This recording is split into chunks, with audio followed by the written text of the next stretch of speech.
আসসালামু আলাইকুম রহমতুল্লাহ। সম্মানিত দর্শক এবং শ্রোতা, দেখতে পাচ্ছেন এটা আমার সামনে যে একটা ক্ষেত দেখতে পাচ্ছেন, এটা হলো বাদাম ক্ষেত। আপনারা অনেকেই চিনেন বাদাম ক্ষেতগুলোকে। অনেকের স্মৃতি আছে, অনেকে আমারও অনেক স্মৃতি আছে। এগুলা মাটির নিচে বাদাম ধরে। অনেকে আবার বাদাম ক্ষেত দেখেন নাই, বাদাম কিনতে কিনে খান শহরে যারা, কিন্তু কিভাবে বাদাম গাছগুলোর মধ্যে বাদাম ধরে আপনারা জানেন না। এই যে দেখেন, বাদাম গাছের মধ্যে ফুল দেবে উপর দিয়ে, কিন্তু বাদামগুলো ধরবে মাটির নিচে। আগে আমার কয়েকটা ছাগল ছিল, ছাগি।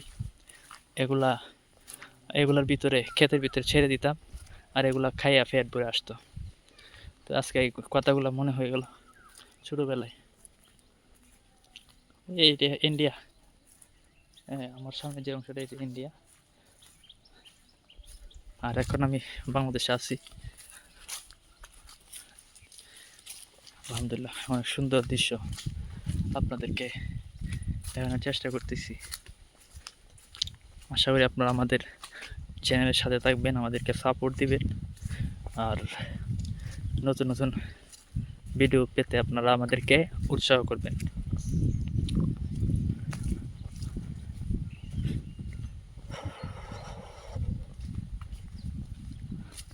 এই যে দেখেন কাঁঠাল গাছ, কত বড় বড় কাঁঠাল গাছ, আম গাছ, বাঁশের জুপ, এই গ্রামীণ রাস্তা, মাটির রাস্তা। আসলে এই মাটির রাস্তা তো বর্তমানে দেখাই যায় না।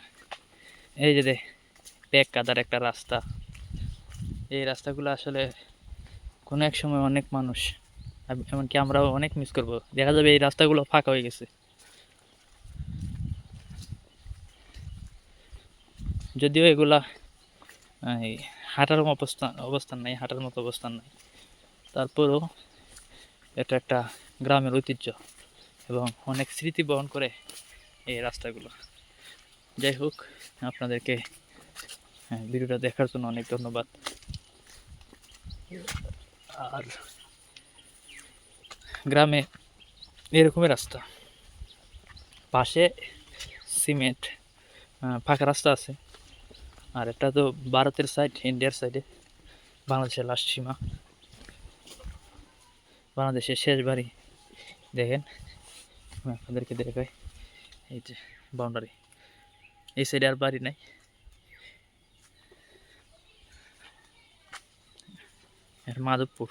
মাধবপুরের মধ্যে।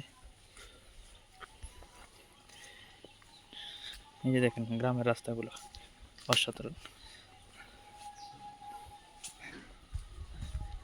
শহরের মধ্যে তো বিশৃঙ্খলা এখানে নাই।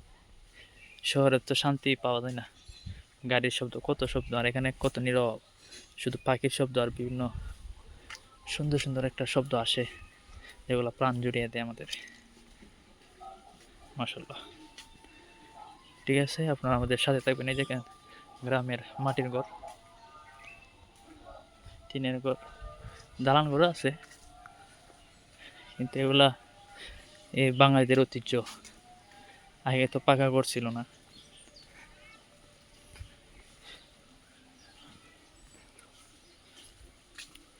এই হলো পাকা ঘর, আরও সামনে আছে অনেকগুলো।